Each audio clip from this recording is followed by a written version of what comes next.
going on today, everybody? Got another video for you. This one's a little different. I'm just going to be going over some updates I've done to my rig. You probably have heard me talk about it in previous videos.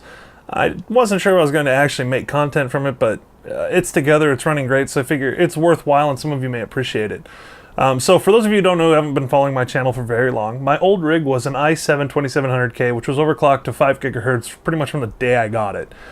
It was cooled with various coolers throughout the years.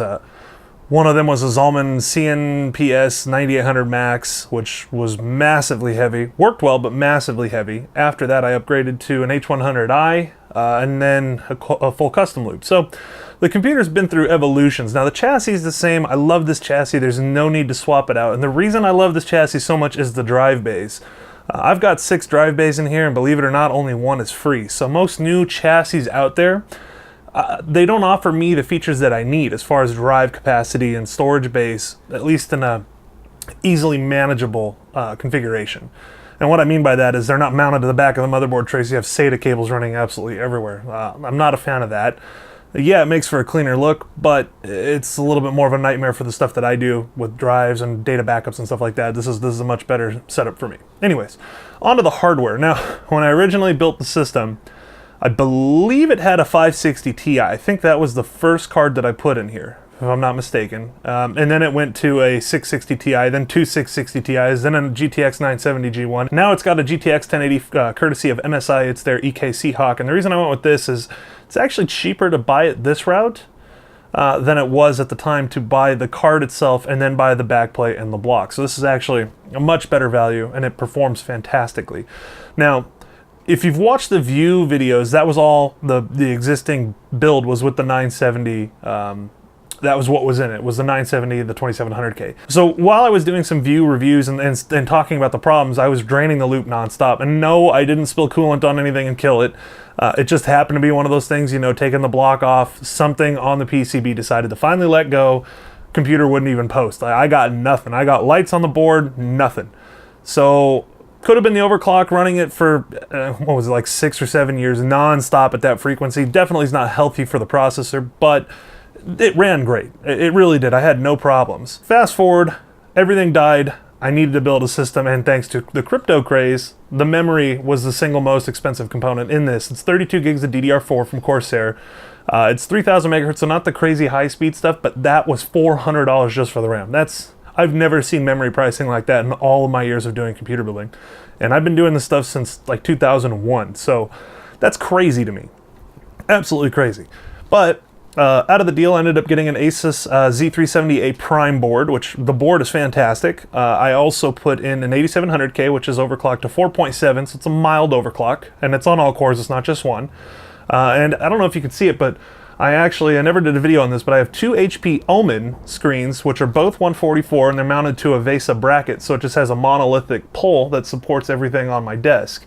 Up top, we've got the C922 webcam, which I'm sure you've seen the review videos on that. Currently, I'm running Primo Chill's True Transparent, and I've had no problems with this coolant. I mean, to be honest, Primo Chill's View is an absolute nightmare. It's super finicky. It hates a lot of things. After doing some more testing, I think I ruled the breakdown to a combination of things, but the biggest factor, I believe, was the black plating on the fittings. Even though they're brass fittings and they're nickel plated, I think the process of doing the black coating on it caused the coolant to break down. So I've never had that problem with any other coolants I've ever ran, so I'm not sure if it's because, you know, View is mildly abrasive, but whatever, I couldn't be happier with this coolant. It's actually 4 degrees cooler than Primo Chill's View. So from a cooling standpoint alone, this is about as close to just distilled water as you can get, but because it has all the additives for anti-corrosion, antimicrobial, it's a really, really nice coolant, and it's really cheap. So that's a good thing.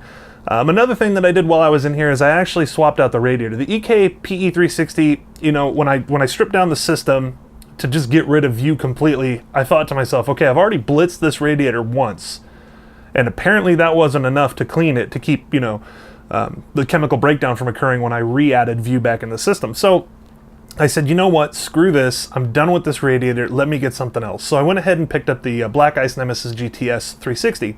That radiator outperforms the PE 360 all day long. It cools my overclock 1080, and it cools this 8700K far better than than I would have gotten performance from the PE360. I mean, it's shocking. And now if we look at the one constant that's been in the loop from the PE360 to the black Ice Nemesis GTS, the only constant was the GPU, because I did run the 1080 for a while doing some view stuff. But the GPU temperatures are actually a lot lower. They're about 5 degrees lower than the PE360 was able to manage. So that's something to keep in mind. It's a thinner radiator, so you know, at first glance you're like, there's no way that's going to cool as well as the PE. It does, and I couldn't be happier.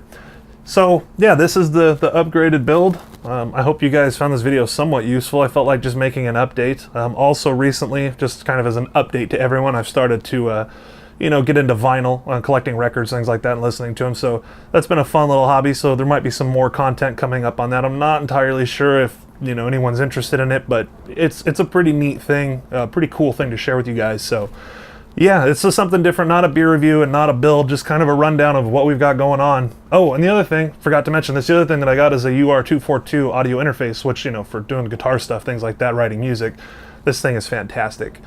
And I had to get that because the new motherboards don't have FireWire, and my old interface was FireWire, so that's a whole thing that I had to, you know, swap out and deal with. But again, at the end of the day, it's not the end of the world. I've got a brand new system. Well, brand new in the fact that it's, you know, new motherboard, new memory, new processor, but you know, power supply is the same. All the water cooling stuff's pretty much the same minus the radiator. And yeah, I couldn't be happier. So, you know, if you guys have got any questions, overclocking, water cooling, what have you, just leave them in the comments below. And as always, I appreciate your continued support and feedback. Have a great day, guys. Take care, and I'll see you around.